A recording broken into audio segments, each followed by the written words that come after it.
I gave my stepmom a Mother's Day gift after she crossed the line with my money. That sentence had been sitting heavy in my chest for weeks, even before Mother's Day arrived.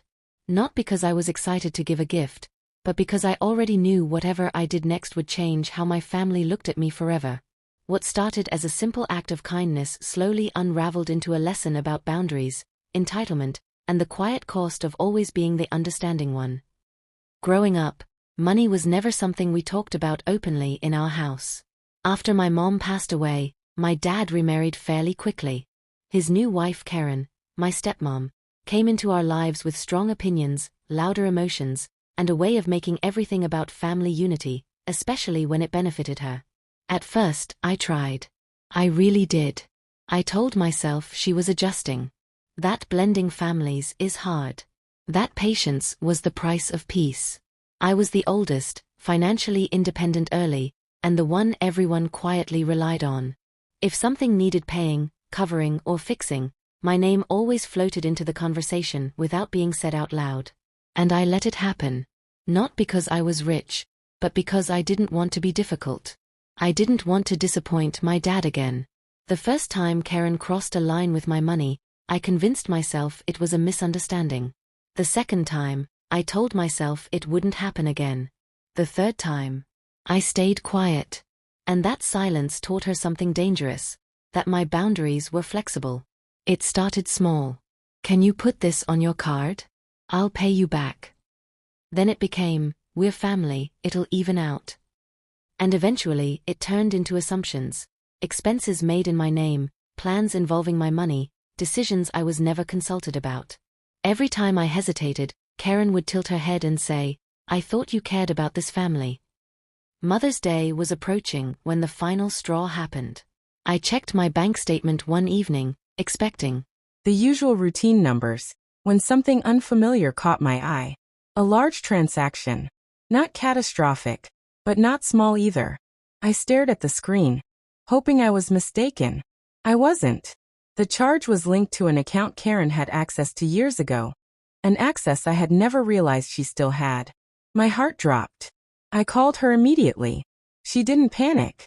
She didn't apologize. She laughed lightly and said, "Oh, that?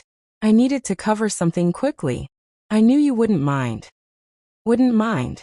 Those two words landed heavier than the charge itself. Because in that moment, I realized something painful. She hadn't even considered asking. She didn't think of it as borrowing. In her mind, my money was already available to her. When I told my dad, he sighed, not in anger, but in exhaustion. She didn't mean harm, he said. You know how she is. And there it was. The sentence that had followed me my entire life. You know how she is. As if knowing somehow made it acceptable. As if my discomfort was the price of keeping the peace. I didn't yell. I didn't demand the money back right away. I simply said, "It can't happen again." Karen didn't respond well to that. Her tone shifted. She accused me of being cold, of holding money over family, of changing. She reminded me of everything she had done for me. Things I never asked for, favors I never requested, gestures that now felt like invoices. I went quiet after that. Not because I didn't have more to say, but because I finally understood something important. Any boundary I tried to explain would be twisted into an attack. Any emotion I showed would be used against me. So instead of arguing, I decided to observe. Mother's Day arrived on a calm Sunday morning. The family was gathering at my dad's house. Karen had already posted vague messages online about being underappreciated and everything mothers sacrifice. I knew those posts weren't for strangers, they were for me. I showed up on time, carrying a neatly wrapped gift bag. Karen noticed immediately. Her eyes flickered with expectation, then relief, then something else, triumph maybe. She greeted me warmly, louder than usual, making sure everyone saw the interaction. "I knew you wouldn't forget," she said, hugging me a little too tightly. Inside the bag was a carefully chosen gift. Not expensive, not flashy, but intentional. As she opened it, the room went quiet. She smiled, but the smile didn't reach her eyes, because the gift wasn't what she expected. It wasn't jewelry. It wasn't a spa voucher. It wasn't something that could be shown off or turned into a symbol of how generous I was. It was something far more deliberate. Something that said, without raising my voice, I see what you did. And it stops here. Karen looked up at me, confused. What's this? She asked. I met her gaze calmly. It's something meaningful, I said. I wanted to give you a Mother's Day gift that reflected where we are now. The air shifted. My dad sensed it. The rest of the family did too. No one spoke. Karen forced a laugh, but her fingers tightened around the box. She thanked me, but her voice was clipped, controlled. And that's when I knew. This wasn't about a gift. This was about power. And for the first time in a long time, I wasn't giving mine away. That title still echoed in my mind as I drove home after Mother's Day. The house had been full of people, polite smiles, and forced conversations. But underneath it all, something had shifted. Not loudly, not dramatically. Quiet shifts are always the most dangerous, because they change the rules without announcing them. The gift I gave Karen wasn't cruel. It wasn't sarcastic. It wasn't meant to embarrass her. It was simply honest. And honesty, I was learning, feels like betrayal to people who benefit from your silence. That night, my phone buzzed nonstop. First, a message from my dad. Karen feels hurt. She thinks you were trying to make a point in front of everyone. I stared at the screen for a long time before replying. I was making a point. I finally typed. Just not the one she wanted. No response came back. The next message was from my aunt, Karen's sister. I don't know what's going on between you two, but Mother's Day wasn't the time to send a message. That made me laugh. Not because it was funny, but because it proved exactly what I had suspected. Somehow, the focus had already shifted. Not to the fact that my money had been taken without permission. Not to the boundary that had been crossed. But to Karen's feelings. To the timing. To the discomfort of calling out something wrong instead of the wrongdoing itself. I didn't respond to my aunt. Instead, I sat on the edge of my bed and replayed everything in my head. Every small moment I had ignored over the years. Every time Karen had said, "You don't mind, right?" After the decision was already made. Every time my dad had looked tired instead of protective. Every time I had swallowed frustration and called it maturity. I realized something that night. I wasn't angry about the money anymore. I was angry about the pattern. The next few days were quiet, too quiet. Karen didn't text. She didn't call. On social media, she posted inspirational quotes about gratitude, respect, and knowing your worth. For more inspiring and heart-touching stories like this, please subscribe to our channel. People commented with hearts and affirmations. I was tagged in none of it, but the message was clear. Then came the call. It was my dad. He didn't waste time on pleasantries. "Can you come over?" he asked. "We need to talk." I already knew what that meant. We meant him and Karen. Talk meant confrontation dressed up as concern. I agreed. When I arrived, Karen was sitting at the kitchen table, arms crossed, posture stiff. My dad hovered near the counter, pretending to tidy up the same spot over and over. The room felt tight, like the air had been used up before I walked in. Karen spoke first. "I feel like you don't trust me," she said. I waited. "And I feel like you embarrass me in front of the family," she continued. That gift, it felt passive-aggressive. I took a slow breath. "Karen, you used my money without asking." She waved her hand dismissively. "I told you I needed it. And I would have paid it back." "That's not the same thing," I said. "You didn't ask. You assumed." My dad finally turned around. "Let's not make this bigger than it needs to be." That sentence did something to me. Because for years, I had been the one making myself smaller so things wouldn't get bigger than they needed to be. And all it had done was teach them that I would bend. "This is exactly as big as it needs to be," I replied calmly. "Because it keeps happening." Karen leaned forward. "So what are you saying? That I can't rely on you? That after everything I've done for you, you're cutting me off?" There it was again. The emotional invoice. I shook my head. "I'm saying my money isn't communal property. I'm saying access isn't the same as permission. And I'm saying this can't happen again." Silence followed. My dad looked between us like a referee who didn't want to call the foul. "She said she was sorry," he offered weakly.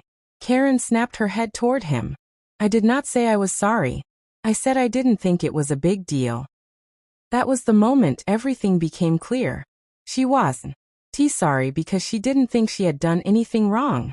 And that meant nothing would change unless I changed it. I'm not asking for an apology, I said. I'm setting a boundary. Karen scoffed. You're acting like I stole from you. You took money without consent, I replied. That's the definition. Her face hardened. So you don't see me as family. I paused, not because I didn't have an answer, but because I finally understood the trap. If I said yes, she would use it as permission. If I said no, she would use it as proof of betrayal. I see you as someone I need boundaries with, I said instead. That ended the conversation. Not with resolution, but with discomfort. Karen stood up abruptly and left the room. My dad sat down heavily, rubbing his temples. I just want peace, he said quietly. So do I answered. But peace that costs me my voice isn't peace. On the drive home, I felt strangely light. Sad, but clear. For the first time, I hadn't explained myself into exhaustion. I hadn't backtracked. I hadn't softened the truth to make it easier for someone else to swallow. A week later, the money was returned to my account without a word. No apology. No explanation. Just a transfer. And that told me everything. Karen didn't want understanding. She wanted access. After that, things changed subtly but unmistakably. I was no longer looped into family expenses. I stopped being asked to cover things real quick. Conversations shifted. Invitations felt more formal, distant. And yet, I felt calmer than I had in years.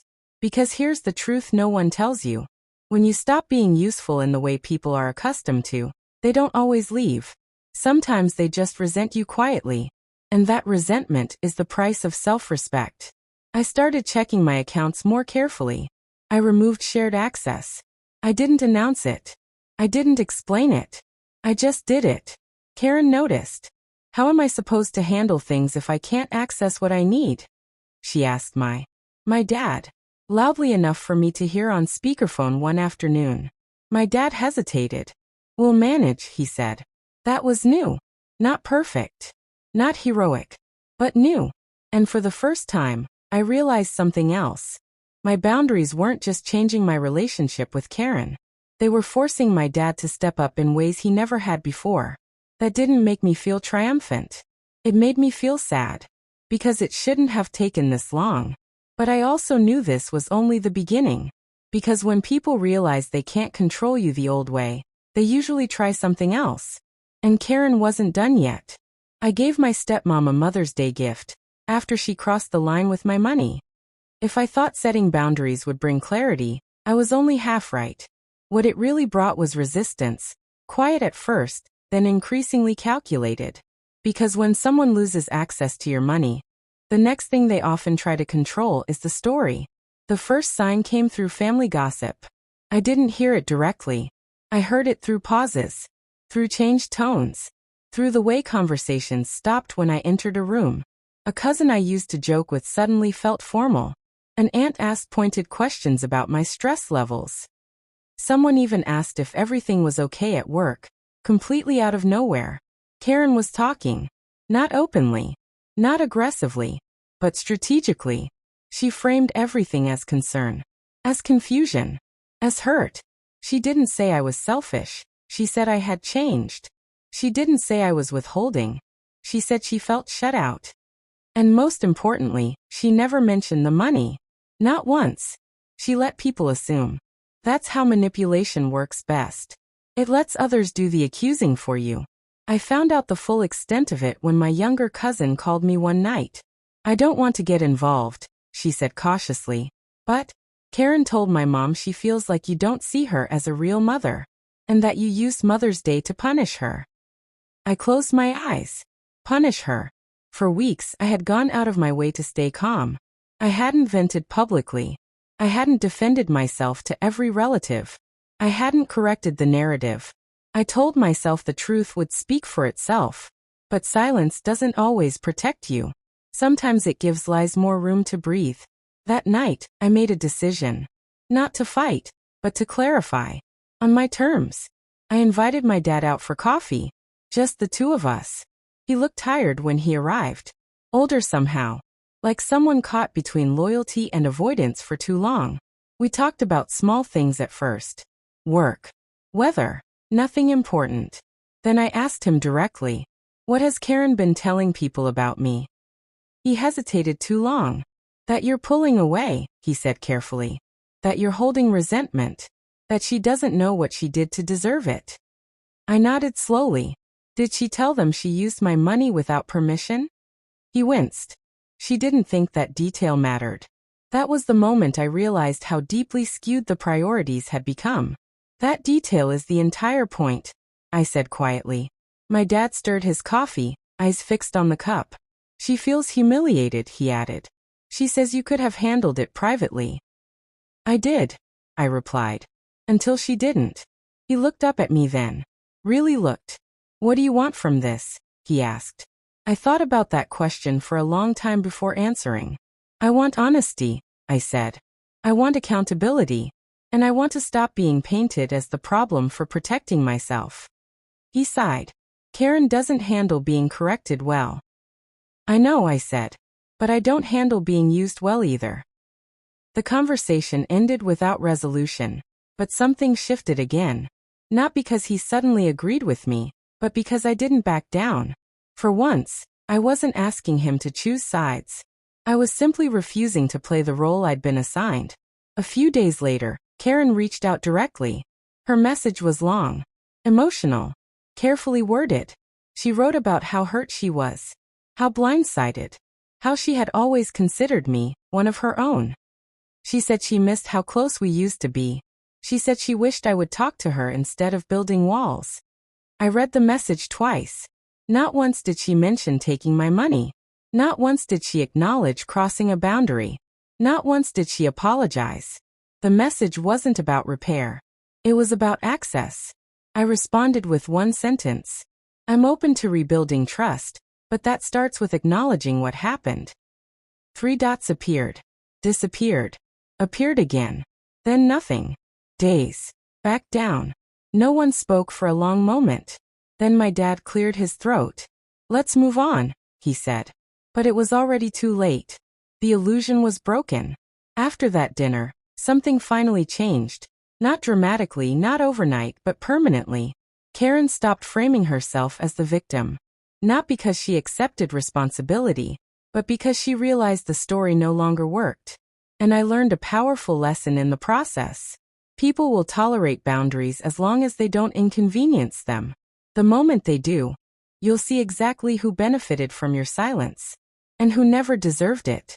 I gave my stepmom a Mother's Day gift after she crossed the line with my money. After that family dinner, nothing was said out loud, but everything had been said. The kind of truth that lands in a room and refuses to be ignored doesn't need repeating. It settles into people's thoughts, into their silences, into the way they look at you afterward. For the first time in years, I wasn't the one feeling exposed. Karen was. The days that followed were strangely calm. No angry messages. No dramatic posts online. No emotional speeches delivered through other people. Instead, there was distance.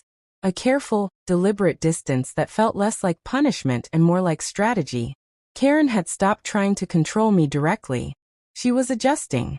And that's when the real consequences began to show. Without my quiet financial support smoothing things over, small cracks became visible. Bills that were usually paid without discussion were suddenly debated.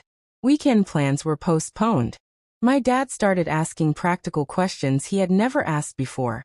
About budgets, about timelines, about where money was actually going.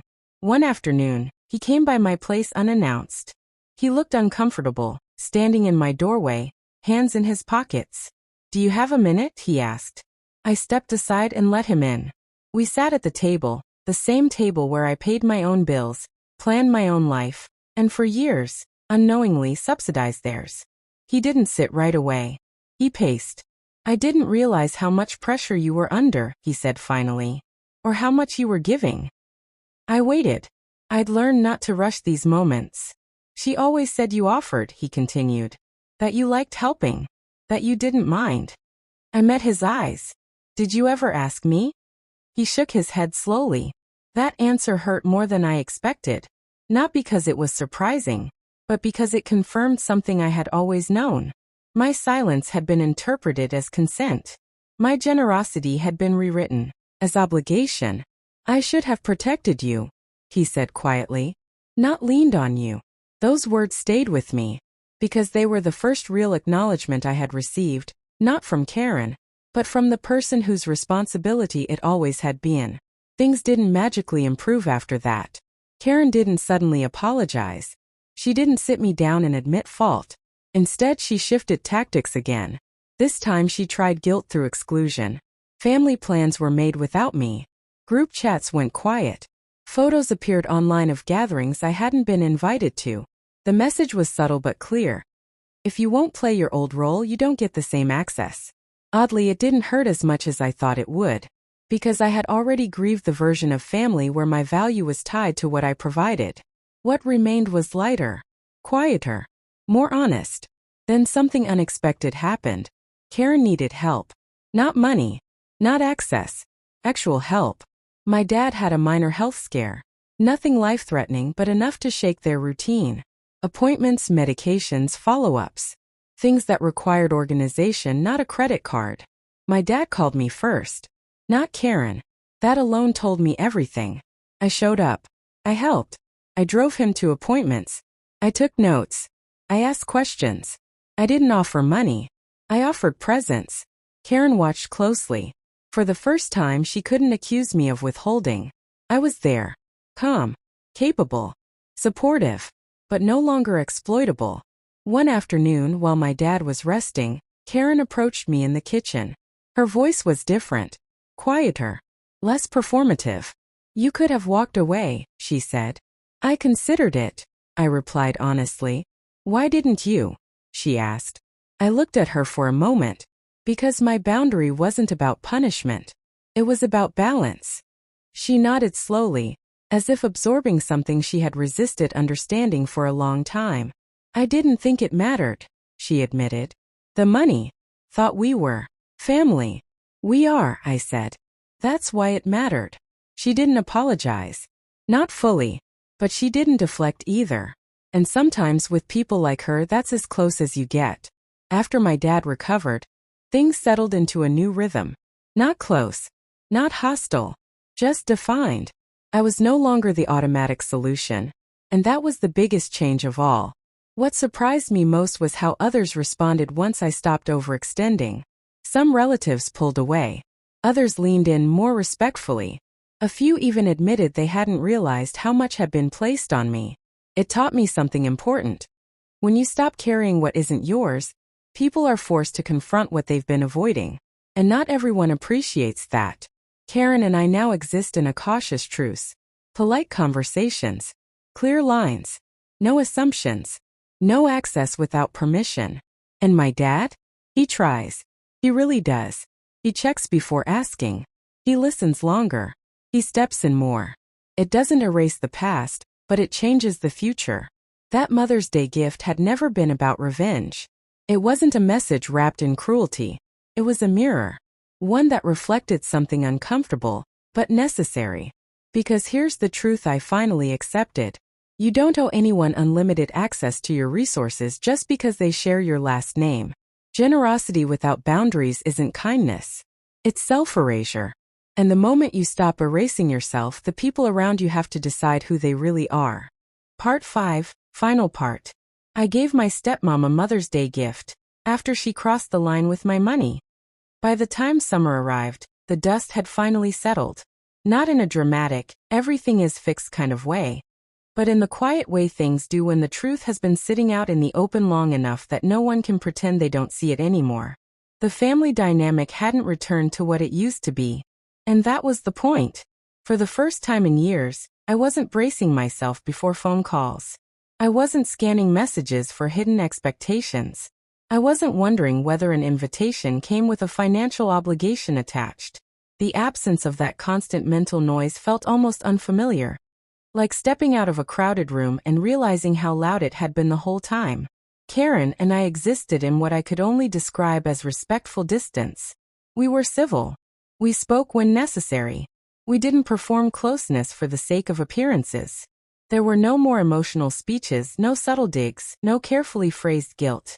And while part of me once would have grieved that loss of family warmth, I now understood something crucial. What we had before wasn't warmth, it was dependence. And dependence always demands a price. One evening, my dad invited me over for dinner. Just the three of us. No extended family. No audience. I hesitated before saying yes, not out of fear, but out of awareness. I knew how easily old patterns could try to resurface in familiar settings. But I also knew I was no longer the same person who had quietly absorbed discomfort to keep others comfortable. Dinner was simple. Conversation stayed light. For the first time, no one asked me about work in a way that hinted at finances. No one floated ideas that required funding. No one tested my boundaries to see if they still held. After we ate, my dad cleared the plates while Karen poured coffee. She handed me a mug and sat down across from me. "I've been thinking," she said carefully. I waited. "I didn't realize how much I relied on you," she continued. "And I didn't realize how unfair that was." She looked at me, not defensively, not emotionally, just plainly. "This is me acknowledging it," she added. It wasn't a dramatic apology. It wasn't poetic. It didn't undo years of imbalance. But it was real. "Thank you," I said. And I meant it. Because accountability doesn't always arrive the way we imagine it should. Sometimes it comes quietly, stripped of excuses, without asking for forgiveness in return. Later that night, as I was leaving, my dad walked me to the door. "I should have stepped in sooner," he said. "I know that now." I nodded. "What matters is what happens next." He smiled sadly. "I'm trying to learn that." Driving home, I felt something settle inside me. Not relief, not triumph, but closure. Not because everything was perfect, but because nothing was being denied anymore. That Mother's Day gift had set off a chain reaction I couldn't have predicted. It exposed patterns that had survived on politeness and silence. It forced conversations that had been postponed for years. And most importantly, it changed how I saw myself. I used to believe that being generous meant being available at all costs. That love required sacrifice, even when it hurt. That family harmony was more important than personal comfort. I was wrong. What I learned instead was this: generosity without consent becomes entitlement. Silence gets mistaken for agreement. And the role of the easy one exists only as long as you keep playing it. Once I stopped, everything shifted. Not everyone liked the new version of me. Some relationships faded. A few people never quite forgave me for no longer being convenient. But the relationships that remained grew stronger, healthier, and more honest. And I grew too. I stopped explaining my boundaries. I stopped apologizing for saying no. I stopped mistaking access for affection. If there's one thing this experience taught me, it's that people don't fear your anger nearly as much as they fear your clarity. Because clarity leaves no room for manipulation. That gift I gave Karen wasn't expensive. It wasn't flashy. It didn't come with a card spelling everything out. But it did something powerful. It marked the moment I chose myself without hostility. The moment I drew a line without burning bridges. The moment I realized that respect doesn't come from how much you give. It comes from what you're willing to stop giving. If you're listening to this and something feels familiar, if you're the one who always helps, always covers, always understands, hear this clearly. You are allowed to have limits. You are allowed to protect what you earn. You are allowed to say no without explaining your entire history. Family doesn't mean unlimited access. Love doesn't mean self-erasure. And peace doesn't come from keeping everyone else comfortable. It comes from finally being honest with yourself. That Mother's Day, I didn't just give a gift. I reclaimed my dignity. And that was worth far more than any amount of money. I thought the story ended when the tension eased, when apologies were implied instead of demanded, and when everyone learned to live with clearer lines. But real change doesn't announce itself with closure. It tests you quietly months later, when you least expect it. The real proof of boundaries comes when life applies pressure again. It happened in early fall. My phone rang on a weekday afternoon. It was my dad. His voice was steady, but I could hear the hesitation underneath it. The pause before a question that used to come easily. We're thinking about refinancing, he said. Rates are changing, and things are tight. I stayed quiet, listening. There's no expectation, he added quickly. I just wanted your opinion. That was new. Before, this kind of call would have come with assumptions already baked in. I would have been looped in late, after decisions were half made, my help treated like a formality rather than a choice. Now he was asking, without reaching. I gave my opinion. I asked questions. I shared what I knew. I didn't offer money. And no one asked for it. When the call ended, I sat there for a long moment, realizing how different that felt. Helpful without being drained. Involved without being obligated. Respected without being extracted from. That's when I understood something important. Boundaries don't cut you off from people who care. They filter out the parts of relationships that were never fair to begin with. A few weeks later, Karen called me directly. Not for help. Not for money. For advice. She was starting a small side project. Something she'd talked about for years but never pursued. She wanted to know how I handled budgeting, planning, pacing myself. The conversation was cautious, but sincere. At one point she said, I think I depended on you because it felt safer than depending on myself. I didn't rush to comfort her. I didn't minimize it. I think that's honest, I replied. She nodded on the other end of the line. I'm trying to change. That conversation didn't erase the past, but it marked something quieter and more meaningful. Growth that didn't require my sacrifice to exist. Not everyone adjusted so gracefully. A few relatives drifted away entirely once it became clear I was no longer the family safety net. Invitations slowed. Messages stopped. At first, I wondered if I should feel hurt. Instead, I felt lighter. Because I finally saw the difference between being loved and being relied upon. Love shows up even when you say no. Reliance disappears when you stop saying yes. The most unexpected change, though, was internal. I started noticing how often I had been over-explaining my choices, not just with family but everywhere. At work, in friendships, in relationships. I had learned to justify my needs as if they required approval. I stopped doing that. When I declined something, I declined it cleanly. When I helped, I did it intentionally. When I gave freely, without resentment. And that changed everything. One evening, months after that Mother's Day, I found the gift receipt tucked inside an old notebook. I had kept it without thinking. I stared at it for a while, remembering how nervous I'd been handing that bag over. How unsure. How ready to be misunderstood. I smiled. Because that moment, the one I almost talked myself out of, had changed the trajectory of my life more than any loud confrontation ever could have. It taught me this. You don't need to punish people to protect yourself. You don't need to explode to be taken seriously. And you don't need permission to draw a line where one should have existed all along. The final test came during the holidays. Big gathering. Extended family. Familiar energy. Karen pulled me aside at one point and asked gently, Are you comfortable contributing to the group gift this year? Or would you rather opt out? The way she said it mattered. The fact that opting out was included mattered more. I'm comfortable contributing, I said. This time. She smiled. Thank you for telling me. And just like that, the moment passed, without tension, without guilt, without history dragging it down. That's when I knew the boundary had stuck. Not because everyone loved it. Not because it fixed everything. But because it had become normal. And normal is powerful. If you're listening to this and you're standing on the edge of a decision you've been avoiding, one that feels small but heavy, let me tell you what I learned the hard way. The fear isn't about losing people. It's about losing the version of yourself who keeps the peace by disappearing. But that version costs too much. You don't owe access. You don't owe explanations. You don't owe comfort at the expense of your well-being. Sometimes the bravest thing you can do isn't walking away. It's staying differently. And sometimes the smallest gift you give becomes the moment you finally take your life back. Time has a way of revealing whether change is temporary or real. Months passed, then a full year, and what surprised me most wasn't how much my stepmom adjusted, but how natural those changes began to feel. The tension that once hovered between us no longer dominated every interaction. It didn't disappear completely, but it no longer controlled the room. I noticed it in the smallest moments.